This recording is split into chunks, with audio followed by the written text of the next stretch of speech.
Hi, I'm Kevin, and in today's episode of Random and Rolling, we're going to learn all about the 7 kinds of dice used in Dungeons & Dragons. Stay tuned.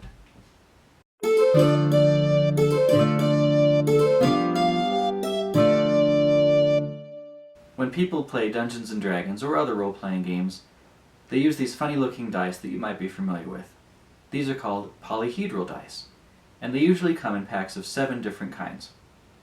The original 1974 blue box editions of Dungeons & Dragons had only 5 kinds of dice in it: a D4, a D6, a D8, a D12, and a D20. These are the Platonic solids. The D10 and the D10 tens place dice weren't added till later. We'll go over that in a minute. In Dungeons & Dragons, you use the dice to determine the outcomes of various actions your character can take. Each die is used for a different purpose, and I'm going to explain each kind of die and a little bit about the history of it and what it's used for. Let's start with the D6. This is the normal standard kind of die you're probably most familiar with because it's used all over the place in lots of different board games, including Risk and Monopoly. A lot of times they come in pips where you have a different number of dots on each side, or it can be numbered 1 through 6. In early prototypes of the games, which eventually became Dungeons & Dragons, the D6 was used exclusively. The game master would just come up with some kind of a challenge rating in his head, and he would roll a die, and if it was high, the player succeeded. If it was low, the player failed. The D6 was used because Dungeons & Dragons came out of the tradition of wargaming, in which you'd have 2 players taking on opposing sides of a battlefield. The 20-sided die came to be part of Dungeons & Dragons mostly because of the efforts of 2 guys, Dave Wesley and Dave Arneson. They were part of an early wargaming club which helped develop Dungeons & Dragons. Dave Arneson was on a trip to London, England, and he stopped by a game shop there, near Trafalgar Square. On the 2nd floor of this game shop, amidst the military history books, the painting guides, and the miniatures, was a small bin of 20-sided dice. These came in black and red, and they weren't very well made. He bought 3 pairs. The allure of the D20, as opposed to the D6, is that it's a little bit weird. In a game full of monsters and magic and mystery, you want something that's a little bit strange, which the D20 was. Also, because we tend to have 10 fingers and use the base 10 decimal system, it's easier to think in terms of 10.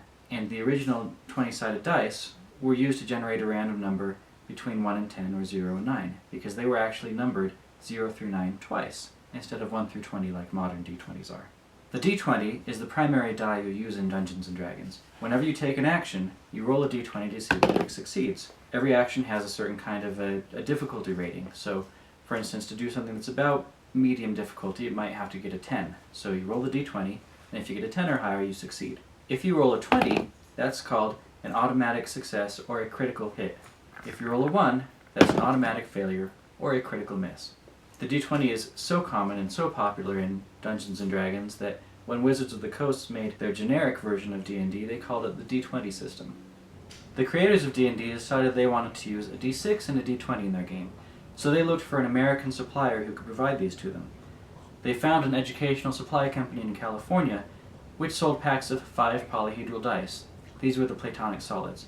They included the D4, the D6, the D8, the D12, and the D20. Their plan was to pick out the D6 and the D20 and then donate all the leftover dice to a local school. They realized this would be a waste of their time and a waste of the dice, so instead they revised the rules of D&D to include all these other dice as well. The D4, 6, 8, and 12 are mostly used for things like rolling damage after you make a hit. The higher numbers are for more powerful weapons. For instance, 2-handed great axes use the D12, long swords use the D8, and daggers use the D4. Now, about the 10-sided dice. We actually have 2 kinds of 10-sided dice. One is numbered 0 through 9, and the other is numbered 00 through 90. This is so you can combine them into what's called a percentile dice set, so you can roll a number between 1 and 100. It's actually 0 through 99, but if you roll all zeros, we just call it 100. Now, these were added to the D&D set later on. The D10 was added in 1980, and the tens place D10 was added in 1990. A funny story about that. Donald Rentz of ChessX and Lou Zocchi of Game Science both independently came up with the idea for the tens place D10 at the same time, and they ran into each other in a trade convention in Las Vegas and had a bit of a surprise, but then a good laugh over it. The percentile dice aren't used much in regular gameplay, but they can come in handy if you're ever trying to figure out, say, whether you succeeded at something that was a 35% chance. That's it. Thanks for watching. If you have a use for a polyhedral die that we didn't cover, why don't you write about it in the comments? And if you liked this video, please like, comment, and subscribe. Thank you.